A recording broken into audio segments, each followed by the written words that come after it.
And the only place it stayed was where it was, in his brain and in his bone marrow. And they couldn't figure it. They're like, how are you alive and why isn't it all over your body? It was driving them absolutely crazy. So he left the hospital, said thank you very much, and he stroked him a check and he left. And then he went to Spain, where they started giving him oxygen therapy, where they were giving him IV oxygen treatments, and they were boosting his glutathione, and they were detoxifying him because he was toxic from when he did do those steroids and those other things that he did. And they removed the metal fillings from his teeth. And they did all kinds of things. And that was 2 years ago. He was supposed to be dead on the table, and that was 2 years ago. So he started getting correction. Now this is his spine. He was getting adjusted, but he wasn't getting the corrective stuff that we've been doing on you guys. How about that? He was just running to his friend and going, adjust me, getting adjusted. No pre and post x-rays, no specific adjustments. It was just, come on, straighten me out. We treat our cars, the mechanic treats his car the worst, right? So he's got a curve, but it's not a good curve. And this, you can't read it, but this is supposed to be a lot higher. This here, it's supposed to be 18, it was 26. It's supposed to be 18, it was 24. That's these two lines here, okay? And then this is supposed to be a 45-degree curve, and he's got 15 degrees in his curve. So they started adjusting him. This is another part of his thing when he went to Spain. And now he's got, I believe it's a 30-degree curve. I can't see it on there. I can see it on here, though. 34. He's got a 34-degree curve here.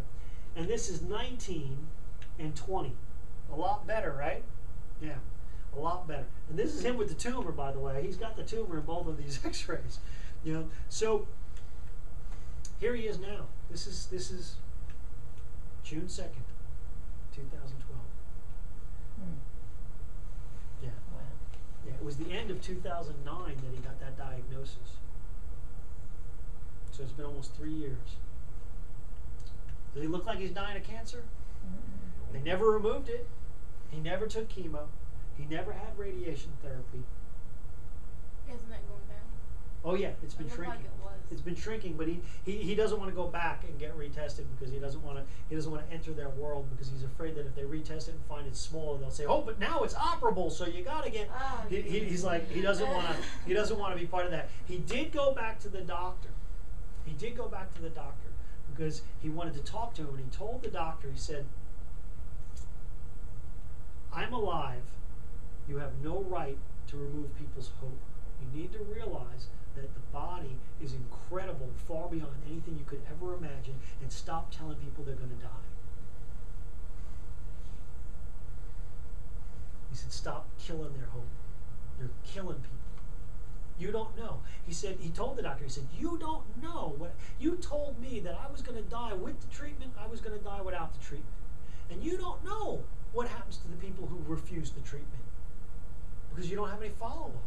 For all you know, they all lived. And you're saying you're going to die without the treatment. How do you know? The only people you know about are the ones that got the treatment and died. You don't know about the ones that didn't get the treatment. So I've got a couple of quotes from Charlie. These are quotes from Charlie that I've gotten over the years. Cancer isn't caused from bad luck, bad genes. Cancer is a cell that has changed over to adapt to the sick environment that it lives in. Cancer is a survival mechanism. A normal cell needs oxygen, no acid, to survive. A cancer cell lives on no oxygen, acid, and sugar. A normal cell has to adapt to this environment and change to a cancer cell in order to live. Quit killing the cancer. Get the body healthy by changing the environment, and cancer reverts back to normal cells because it has to in order to survive. And then you survive. Right? He said, cancer is a wake-up call from God saying the way you are living isn't working. You need to change now. So, you know, he lived it. You know, he said when an oncologist tells a patient, if you leave here and do not do chemotherapy and radiation, you will die, how does he or she truly know? They have no idea what will happen and what happens to all those patients that have left. They only know about the patients who stay and do the high-dose chemotherapy, and they do die. They have no statistics and no one who leaves and gets and get to the cause. So I just thought that was kind of interesting to listen to somebody who's actually been through it, survived it, thriving. He's doing great. He actually lost his voice too because they stuck a ventilator tube down his throat and they tore his vocal cords. And then he actually pulled it out because he was in the hospital. He wanted to speak and he just couldn't handle it. He's like, I can breathe, you know, because that's how bad he was. They put a ventilator in. He pulled the ventilator out, and they came in and tried to stick it back in there, and he was wrestling with two nurses that were trying to. And he's like, no, and thank goodness he didn't, because they said if they had gotten it in there, they would have totally destroyed his vocal cords. And now he sounds a little raspy. He's never going to be singing anytime soon, but you can hear him just fine now, right, Chris? The last seminar, yeah. So yeah, he's one of the speakers at my seminars. He's one of the docs that talks and teaches us. So. We have a Patient Appreciation Day coming up to celebrate Independence Day, but we're closed on Independence Day, so we're celebrating it on Monday. Our next community dinner, that's all right, man, is on July 30th.